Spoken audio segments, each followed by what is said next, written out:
Hi hello welcome to Bharat sports Telugu. హైదరాబాద్లోని Rajiv Gandhi international స్టేడియంలో ఇంగ్లండ్తో జరిగిన తొలి టెస్టులో నిబంధనలను అతిక్రమించినందుకు గాను టీమిండియా స్టార్ పేసర్ జస్ప్రీత్ బుమ్రాను అంతర్జాతీయ క్రికెట్ మండలి (ఐసీసీ) మందలించింది.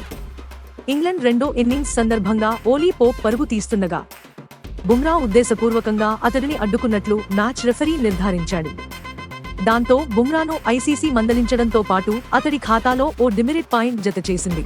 ఇంగ్లండ్ రెండో ఇన్నింగ్స్ వన్డేన్ బ్యాటర్ ఓలీ పోప్ 196 త్రుటిలో సెంచరీ మిస్ అయిన విషయం తెలిసిందే. పోప్ భారీ ఇన్నింగ్స్ కారణంగా ఇంగ్లండ్ గట్టెక్కింది. పోప్ కొరకరాని కొయ్యగా మారడంతో టీమిండియా బౌలర్లు అసహనానికి గురయ్యారు. ఈ క్రమంలో 81వ ఓవర్లో పోప్ వికెట్ల మధ్య పరుగు తీస్తున్నప్పుడు జస్ప్రీత్ బుమ్రా కావాలనే అతడికి అడ్డంగా వెళ్లాడు.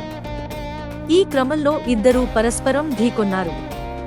బుమ్రా ఉద్దేశపూర్వకంగా బ్యాటర్ను అడ్డుకున్నట్లు మ్యాచ్ రెఫరీ నిర్ధారించాడు. ఫీల్డ్ అంపైర్లు, సంబంధిత అధికారులు జస్ప్రీత్ బుమ్రాదే తప్పని తేల్చగా భారత పేసర్ తన పొరపాటును అంగీకరించాడు. దీంతో ఐసీసీ లెవెల్ తప్పిదం కోడ్ ఆఫ్ కాండక్ట్ ఆర్టికల్ 2.1(2) ప్రకారం బుమ్రాను మందలించడంతో పాటు ఒక డీమెరిట్ పాయింట్ కేటాయించారు. గత 24 నెలల్లో బుమ్రా చేసిన తొలి తప్పిదం కావడంతో అతడికి స్వల్ప శిక్ష పడింది. బుమ్రా తన తప్పు అంగీకరించడంతో తదుపరి విచారణ అవసరం లేదని ఐసీసీ పేర్కొంది.